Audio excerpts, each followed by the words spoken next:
enough that reversal was still possible. And when Adrian tried to deny it, to threaten, to bargain, Noah simply said, "Check the private lab in Zurich, not the one your wife recommended, the one she blocked."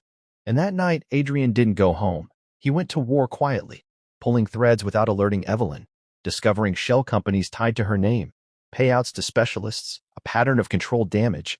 And with every discovery, his rage sharpened into something surgical, because this wasn't a crime of passion, but of planning. And the deeper he dug, the more he realized Evelyn hadn't just stolen Lily's sight. She had been shaping Adrian's public image around a tragic narrative that softened regulators, delayed audits, and justified decisions that made her richer and him distracted.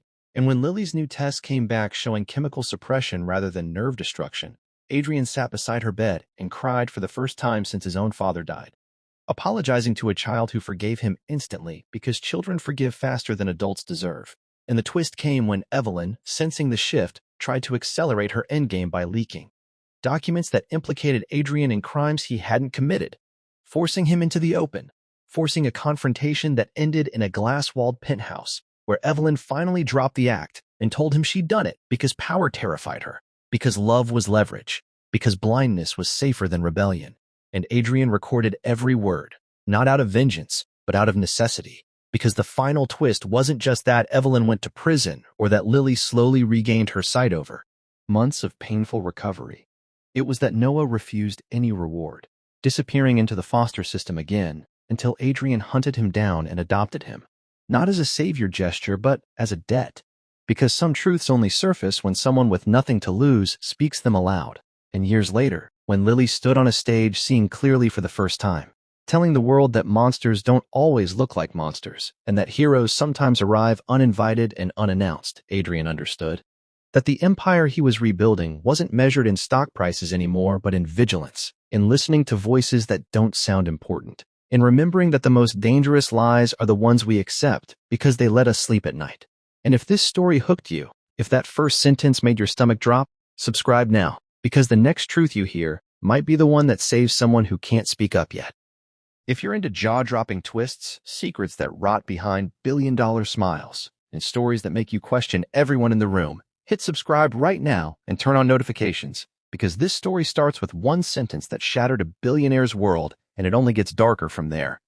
"Your daughter isn't blind," the boy said calmly, looking up at the most powerful man in the city. "It's your wife who put something in her eyes." And that was how Adrian Crowe, self-made, billionaire, media darling, and owner of half the skyline, felt the ground tilt beneath his polished Italian shoes as he stood in the private wing of St. Mercy Hospital, staring at his 10-year-old daughter Lily sitting silently in a wheelchair, her pale eyes unfocused, her fingers clenched in her lap the way they had been clenched for 3 years. Ever since the accident, everyone accepted and no one questioned, not the doctors, not the lawyers, not even Adrian himself, because grief has a way of making convenient lies feel like mercy. And yet here was this boy, maybe 12 or 13, thin as a shadow, clothes too big, eyes too sharp, saying the unsayable without fear.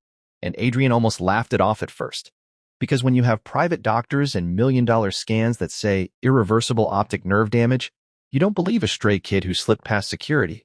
But something in the boy's voice, flat, precise, almost bored, cut through the noise of machines and money, and before Adrian could signal his guards, the boy added, "She puts it in the eye drops, every night, a little more when you're home late."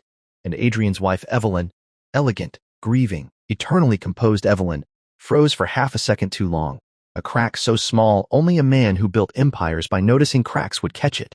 And in that silence, Adrian's memory began to misfire backward, replaying moments he had ignored. How Lily sometimes flinched when the drops came close. How the blindness progressed not all at once, but in steps. How Evelyn had insisted on administering the medication herself. How the best specialists were always chosen by Evelyn first. And the boy, whose name he would later learn was Noah, stepped closer to Lily and spoke softly, telling her to blink fast, that it would sting for a moment. And when Lily did, tears spilled, real tears, reflexive tears, and she gasped, not in pain but in shock, whispering that the light hurt, that she could see something moving, and the room exploded into chaos as doctors rushed in and Evelyn's face collapsed into a mask she could no longer hold, and Adrian understood in a sick, slow way that the story he had been living was staged, that the accident 3 years ago, the fall down the stairs, the mysterious complications, had been the opening act, not the tragedy. And as Lily was wheeled away for emergency tests that contradicted years of diagnoses, Adrian followed Noah into a quiet corridor, demanding answers. And the boy told him a story that was uglier than betrayal and colder than hate. A story of money used as anesthesia, of a marriage that was a merger, not a love, of a woman who had discovered that a blind child kept a father home, kept him controllable, kept the empire from growing beyond her reach. And Noah knew because his own mother had worked in the Crow House as a night nurse, had noticed the unregistered compound in the drops, had tried to report it, and had died 2 weeks later in a hit-and-run ruled an accident. And Noah had been watching ever since, waiting for the right moment, waiting until Lily was old enough that reversal was still possible, and when Adrian tried to deny it, to threaten.